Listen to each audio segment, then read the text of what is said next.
Hello guys, कैसे हैं आप लोगों का हमारे चैनल होम साइंटिस्ट क्रिएटर पर स्वागत है। तो गाइस, आज हम लोग होम साइंस क्लास ट्वेल्थ का टॉपिक करेंगे। बहुत ही अच्छा सा जो है उपभोक्ता शिक्षा और संरक्षण। तो इसे हम लोग जानेंगे कि उपभोक्ता शिक्षा क्या होती है और संरक्षण क्या होता है। तो इस टॉपिक को हम लोग आज की क्लास में कवर करने की कोशिश करेंगे। तो पहले हम लोग इस टॉपिक की जितनी भी टर्मिनोलॉजी शब्दावलियाँ हैं उनको जान लेते हैं कि उपभोक्ता शिक्षा में जो शब्दावलियाँ प्रयोग की गई हैं उनका अर्थ क्या होता है और उनसे क्या अभिप्राय है। तो पहले हम लोग इसकी टर्मिनोलॉजी समझ लेते हैं। और गाइस, ये क्लास आपके लिए बहुत ही इंपॉर्टेंट है क्योंकि इस लेसन से क्वेश्चन आते ही हैं। इसमें बहुत सारे एक्ट हैं और मानकीकरण चिन्ह हैं जिनसे क्वेश्चन आते हैं। उपभोक्ता शिक्षा क्या होता है, इसके अधिकार क्या होते हैं, इन सब टॉपिक से इसमें क्वेश्चन आते हैं। तो इसमें बहुत इंपॉर्टेंट चीज़ें हैं। तो आप लोग इस क्लास को पूरा देखिएगा और इसके एमसीक्यू क्वेश्चन जरूर लगाइएगा। तो हम लोग इससे पहले कवर करेंगे इसकी थ्योरी, पहले टर्मिनोलॉजी को कवर करेंगे, इसके बाद इसकी थ्योरी क्लास करेंगे, फिर इस क्लास के सारे एमसीक्यू क्वेश्चन जितने भी थ्योरी क्लास से बन सकते हैं वो सारे हम लोग लगाएंगे। तो आइए जानते हैं कि टर्मिनोलॉजी में पहली टर्म्स कौन सा है। तो पहला है उपभोक्ता। उपभोक्ता किसे कहते हैं, टर्मिनोलॉजी में जान लेते हैं। उपभोक्ता क्या होता है।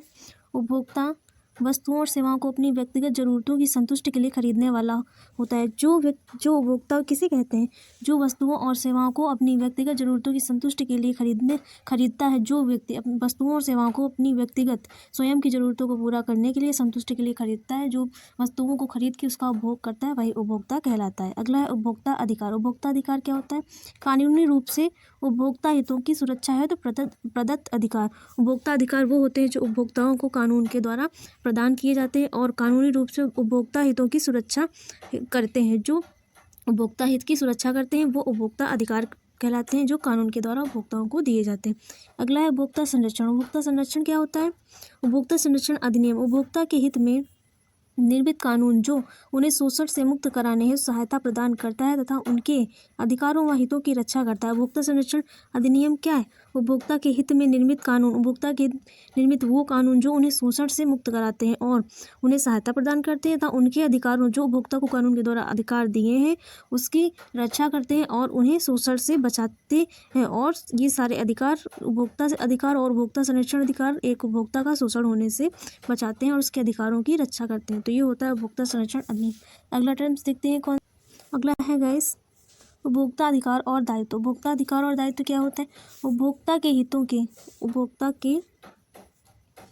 के संरक्षण हेतु सरकार द्वारा निर्मित कानून तथा उन कानूनों व वैधानिक विषयों की जानकारी को अद्यतन रखना। उपभोक्ता अधिकार और दायित्व वो होते हैं जो उपभोक्ता के हितों के संरक्षण हेतु सरकार द्वारा निर्मित कानून, जो सरकार ने उपभोक्ताओं के संरक्षण और उसके हितों को देखते हुए जो कानून बनाए हैं तथा उन कानूनों व वैधानिक विषयों की जानकारी उपभोक्ता को अद्यतन रखना। और जो भी कानून और अधिकार, जो भी संरक्षण के कानून और अधिकार अधिनियम उपभोक्ता के लिए बनाए गए हैं उसकी जानकारी उपभोक्ताओं को होनी चाहिए ताकि वो अपने अधिकारों और दायित्वों को जान सके और अपने हितों की रक्षा कर सके और अपने आप को शोषण से बचा सके। अगला है मानकीकरण चिन्ह। मानकीकरण चिन्ह क्या होता है। विभिन्न संस्थानों द्वारा उपभोक्ता के हित में उत्पाद की गुणवत्ता शुद्धता सुनिश्चित कराने हेतु मानकों का निर्धारण करना। मानकीकरण चिन्ह क्या होता है गाइस। विभिन्न संस्थानों द्वारा उपभोक्ताओं के हित में उत्पाद की गुणवत्ता शुद्धता सुनिश्चित कराने हेतु मानकों का निर्धारण करना। जो विभिन्न संस्थानों द्वारा मानक तय किए गए हैं, जो भी मानकीकरण चिन्ह प्रदान किए गए हैं विभिन्न संस्थाओं के द्वारा अंतर्राष्ट्रीय और राष्ट्रीय स्तर पर, उन्हें वो क्या करते हैं, जो भी उत्पाद होता है जिसे उपभोक्ता खरीदता है वो उस उत्पाद की गुणवत्ता और शुद्धता को तय करते हैं। अगर ये मानकीकरण चिन्ह उस उत्पाद पर लगा होता है इसका मतलब वो उत्पाद क्या होता है, उस उच्च गुणवत्ता का होता है और शुद्ध माना जाता है। तो मानकीकरण चिन्ह जो होते हैं किसी भी उत्पाद की गुणवत्ता शुद्धता सुनिश्चित करने हेतु मानकों का निर्धारण करते हैं। अगला देखते हैं। तो गाइस, इतनी टर्मिनोलॉजी थी इस चैप्टर की, तो उन्हें हमने कवर कर ली है। वो सारी टर्मिनोलॉजी हम लोगों ने जान ली है। तो अब हम लोग समझ जाएंगे अगर वो शब्द इस चैप्टर में कहीं भी प्रयोग हो रहा है तो इसका मतलब होता है जो उसके सामने टर्मिनोलॉजी के सामने जो वाक्य लिखे थे, जो सेंटेंस लिखा था वो उसका अर्थ, उसके अर्थ को दर्शाता है। तो अब आइए यहाँ से थ्योरी क्लास स्टार्ट करते हैं। तो थ्योरी क्लास को यहाँ से समझने की कोशिश करते हैं। पहला इसमें है उपभोक्ता के बारे में बताया गया है कि उपभोक्ता क्या होता है। तो उपभोक्ता क्या होता है पहले ये जान लेते हैं। जो व्यक्ति अपनी आवश्यकताओं की संतुष्टि के लिए वस्तुओं सेवाओं का उपयोग करता है वही उपभोक्ता कहलाता है। जो व्यक्ति अपनी आवश्यकताओं की संतुष्टि के लिए वस्तुओं और सेवाओं का क्या करता है, उपयोग करता है या उपभोग करता है। उपभोग करता है मतलब वस्तुओं और सेवाओं को यूज़ करता है, इस्तेमाल करता है, वही उपभोक्ता कहलाता है। प्रायः समस्त व्यक्ति उपभोक्ता होते हैं क्योंकि समस्त व्यक्ति आज जो विक्रेता है कल वो क्रेता हो जाएगा। और तो समस्त व्यक्ति क्या करते हैं, अपनी आवश्यकताओं की पूर्ति की और संतुष्टि के लिए क्रय और विक्रय करने का कार्य करते हैं। तो जब वो उपभोक्ता बनकर अपनी आवश्यकताओं की पूर्ति करते हैं तो वही उपभोक्ता कहलाते हैं। तो जो आज उपभोक्ता है वो कल क्रेता होगा और जो कल क्रेता है वो उपभोक्ता होगा। तो प्रायः समस्त व्यक्ति क्या होते हैं, उपभोक्ता होते हैं। जितने अधिक से अधिक लोग खरीदारी करते हैं बाजार प्रणाली में उतना ही अधिक धन आता है तथा इस प्रकार देश की अर्थव्यवस्था के विकास एवं वृद्धि में योगदान देते हैं। उपभोक्ता जितना अधिक से अधिक क्या करेंगे, बाजार प्रणाली में जितना अधिक से अधिक सामान खरीदते हैं उतना अधिक से अधिक धन आता है तथा इस प्रकार देश की अर्थव्यवस्था के विकास में वृद्धि में योगदान देने का कार्य उपभोक्ता करते हैं। उपभोक्ता जितनी मात्रा में अपनी व्यक्तिगत आवश्यकताओं की पूर्ति करने के लिए उत्पाद को खरीदते हैं उतनी ही अधिक मात्रा में धन आता है तथा इस प्रकार देश की अर्थव्यवस्था के विकास एवं वृद्धि में उपभोक्ता योगदान करते हैं। अगला है तो उपभोक्ता क्या है, हो गया ये जान लिया हम लोगों ने। अब जानते हैं कि उपभोक्ता उत्पाद क्या होता है। उपभोक्ता उत्पाद किसे कहते हैं, कोई भी वस्तु जिसे उपभोक्ता के व्यक्तिगत या परिवार के प्रयोग हेतु अपने घर में अथवा किसी संस्थान में निर्मित या बिक्री के लिए वितरित किया जाता है। उपभोक्ता उत्पाद वो होता है जो उपभोक्ता के द्वारा बनाया या निर्मित किया जाता है और उस उत्पाद को उपभोक्ता अपने घर या संस्थान में निर्मित या बिक्री करने के लिए क्या करता है, वितरित करता है। अगला है उपभोक्ता व्यवहार। उपभोक्ता व्यवहार किसे कहते हैं, उपभोक्ता व्यवहार वह प्रक्रिया है जिसके द्वारा खरीदार खरीदने के बारे में निर्णय लेता है। उपभोक्ता व्यवहार वह प्रक्रिया है जिसके द्वारा जो भी उपभोक्ता है वो अगर किसी सामान को बाजार में खरीदने के लिए जा रहा है तो जब वो उपभोक्ता व्यवहार क्या वो कहलाएगा, जब वो उस सामान को खरीदने के लिए निर्णय ले लेगा कि उसे वो वस्तु खरीदनी है या नहीं खरीदनी है, तो उसका जो निर्णय लेने का जो चरण होता है वो उपभोक्ता व्यवहार कहलाता है। तो उपभोक्ता व्यवहार वह प्रक्रिया है जिसके द्वारा खरीदार खरीदने के बारे में निर्णय लेता है। अगला है उपभोक्ता फोरम। उपभोक्ता फोरम क्या होता है, वह स्थान जहाँ उपभोक्ता उत्पादों सेवाओं तथा लाभ हानियों के बारे में चर्चा कर सकते हैं। उपभोक्ता फोरम वह स्थान होता है जहाँ पर जो उपभोक्ता होता है तो उपभोक्ता जो होता है वो उपभोक्ता उत्पाद जो भी उपभोक्ता ने उत्पाद खरीदा है और जो भी सेवाएं उसे मिली हैं उससे उसे लाभ हुई है या हानि, अगर हानि हुई है लाभ हुआ है जो भी उसे हुआ है तो उसकी चर्चा वो उपभोक्ता फोरम में जाकर कर सकता है। उपभोक्ता फोरम में वो जाकर शिकायत भी दर्ज कर सकता है कि उसे उच्च दाम लेके निम्न गुणवत्ता का माल बेचा गया है। अगला है उपभोक्ता आगमन संख्या। उपभोक्ता आगमन संख्या क्या होती है, किसी दुकान, स्टोर अथवा किसी मॉल में आने वाले उपभोक्ताओं अथवा ग्राहकों की संख्या उपभोक्ता आगमन संख्या कहलाती है। किसी दुकान, स्टोर अथवा किसी मॉल में आने वाले उपभोक्ताओं तथा ग्राहकों की संख्या, किसी भी मॉल, स्टोर, दुकान या कहीं भी जो उपभोक्ता आ रहे हैं, जितनी संख्या में उपभोक्ता आ रहे हैं तो वहाँ पर आने वाले उपभोक्ताओं अथवा ग्राहकों की संख्या को उपभोक्ता आगमन संख्या कहा जाता है और ये ग्राहकों की संख्या उपभोक्ता आगमन संख्या कहलाती है। अगला है उपभोक्ता समस्याएं। अब हम लोगों ने ये सब जान लिया। अब जान लेते हैं उपभोक्ता की समस्याएं कौन कौन सी होती हैं। उपभोक्ता की पहली समस्या है कम स्तर की खराब गुणवत्ता वाली वस्तु में। उपभोक्ता की ये समस्या है कि उपभोक्ता को अगर जानकारी नहीं होती है, अगर जानकारी का अभाव होता है, उपभोक्ता अपने अधिकारों और दायित्वों से परिचित नहीं होता, उसे अपने हितों और अधिकारों की रक्षा करना नहीं आता है, उसे उपभोक्ता शिक्षा की जानकारी नहीं है, तो जो विक्रेता होता है उसे कम स्तर व खराब गुणवत्ता वाली वस्तुएं बेच देता है। उच्च दाम बताकर उसे अच्छा सामान बता के उस उपभोक्ता को निम्न गुणवत्ता वाली वस्तुओं को बेच देता है, जिससे कम स्तर की खराब व गुणवत्ता वाली वस्तुएं उपभोक्ता को मिल जाती हैं और उसे उसका उच्च मूल्य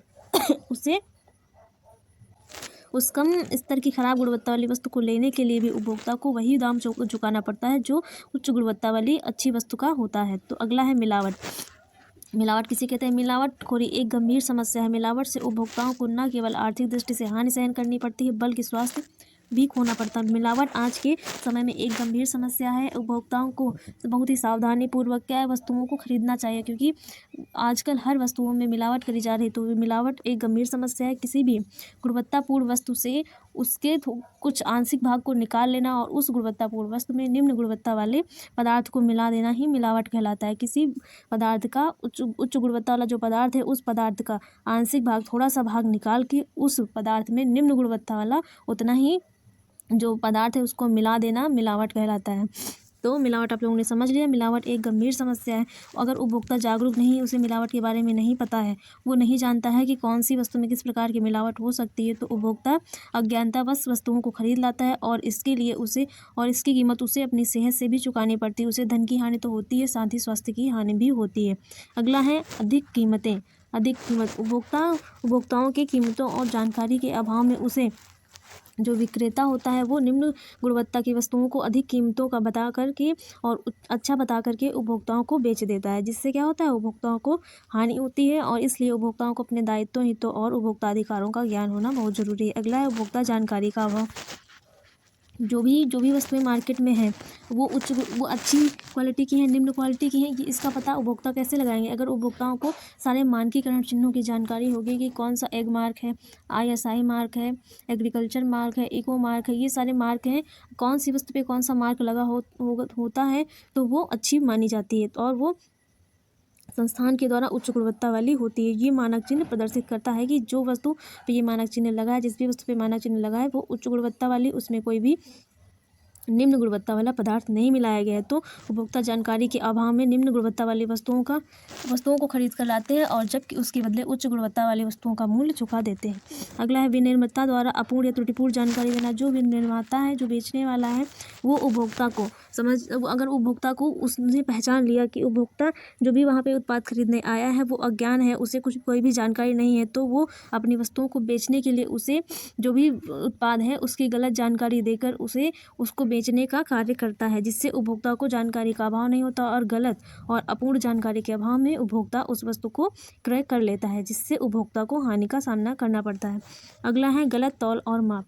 गलत तौल और माप, जो तराजू होते हैं, उपभोक्ता जिस तराजू से जो विक्रेता होता है जिस तराजू से उपभोक्ताओं को तौल करके उत्पाद या सामान को देता है, वो तराजू मानक चिन्ह उन पे लगा होना चाहिए। अगर उन पे मानक चिन्ह नहीं लगा होता है तो जो बेचने वाले होते हैं, जो विक्रेता होते हैं, वो उसमें चालाकी से कुछ लगा करके थोड़ा सा जो जितना भी उच्च क्वालिटी का एक जो वस्तु होती है उससे कम तौल का उपभोक्ता को देते हैं और उसका कुछ भाग निकाल कर रख लेते हैं। वो माप और तौल के उपकरण में इस प्रकार उसको सेट कर देते हैं कि जो भी तौल आएगा वो बराबर ही दिखेगा, लेकिन उसमें जो सामान तौला गया है वास्तविक रूप में वो कम ही होता है। तो गलत माप और तौल के कारण उपभोक्ता को उत्पाद कम होता है, लेकिन उसका उचित मूल्य चुकाना पड़ता है। तो गलत और माप और तौल भी उपभोक्ताओं के लिए एक समस्या है। अप्रामाणिक नकली उत्पाद, उपभोक्ता जानकारी के अभाव में उन्हें सही मानक चिन्ह और उपभोक्ता शिक्षा की जानकारी नहीं होती है, जिससे वो मानकीकरण चिन्हों के अज्ञानता के कारण नकली माल को भी जो विक्रेता होता है उसे असली बताकर बेच देता है। इसलिए अप्रामाणिक और नकली उत्पाद उपभोक्ताओं तक पहुँच जाते हैं, जो उन्हें हानि पहुँचाते हैं। अगला है उपभोक्ताओं को लुभाने के लिए बिक्री संवर्धन योजनाएं बनाना। जो विक्रेता होता है वो उपभोक्ताओं को लुभाने के लिए बिक्री संवर्धन बहुत सारी योजनाएं बनाता है। वो उसे एक के साथ एक फ्री योजना या फिर बहुत से सेल लगा देता है और लकी ड्रॉ, ये सारी चीज़ें चलाता है, जिससे उपभोक्ता उस तरफ आकर्षित होते हैं और वो निम्न क्वालिटी के माल को उच्च क्वालिटी का माल बताकर बहुत सारे प्रलोभन देकर उपभोक्ताओं को बेच देता है। तो विक्रेता उपभोक्ताओं को अपने निम्न गुणवत्ता वाले सामान को बेचने के लिए बहुत सारे प्रलोभन देता है। लॉटरी टिकट, एक के साथ एक फ्री और सेल, बहुत सारी सेल है जिसमें एक के साथ एक फ्री, बहुत कम दाम में वस्तुएं बिक रही हैं, ऐसे प्रलोभन देकर उपभोक्ताओं को निम्न क्वालिटी का माल अच्छे दाम पर बेच देता है। अगला है सेवाओं के संबंध में उपभोक्ता समस्याएं। सेवाओं के संबंध में जो भी उपभोक्ता को जो उत्पाद खरीद रहा है उससे संबंधित जो भी उसे सेवाएं मिलनी चाहिए, जितने भी दिन तक वो वस्तु वापस करने की जो भी समय सीमा होती है, उसको भी जो विक्रेता होता है उसे उपभोक्ता की जानकारी के अभाव में उसे धोखा देकर धोखेबाजी से उसे निम्न गुणवत्ता वाला सामान बेच देता है, जिससे क्या होता है, उसे वापस करने का भी कोई भी साक्ष्य प्रमाण पत्र नहीं देता है और उपभोक्ता जानकारी के अभाव में उस गलत सामान को खरीद कर उपभोग करने के लिए ले जाता है, जिससे उसे धन की हानि होती तो है, साथ में उसे उस वस्तु का लाभ भी नहीं मिल पाता जिसे वो अपने लिए उपभोग करने के लिए खरीद के ले गया है। तो आप लोगों को उपभोक्ता क्या होता है, उपभोक्ता शिक्षा और इस लेसन के सारे टर्म समझ में आ गए होंगे। उपभोक्ता समस्याएं क्या होती ये अच्छे से समझ में आ गई होंगी। तो इतना ही टॉपिक आज हम लोग इस क्लास में करेंगे। इसका बाकी बचा हुआ टॉपिक दूसरे पार्ट में कवर करेंगे। तो अगर आप लोगों को वीडियो अच्छा लगा हो तो वीडियो को लाइक और शेयर जरूर करिएगा। अपने चैनल को सब्सक्राइब करना ना भूलिएगा। इस चैनल पे आपको पूरा कंटेंट एग्जाम के पहले करवा दिया जाएगा, सारे MCQ क्वेश्चन लगवा दिए जाएंगे, तो घबराइएगा नहीं। एग्ज़ाम के पहले सारा कोर्स इस पे कवर करवा दिया जाएगा। तो गाइस मिलते हैं नेक्स्ट वीडियो में इसके सेकंड पार्ट के साथ। Bye guys.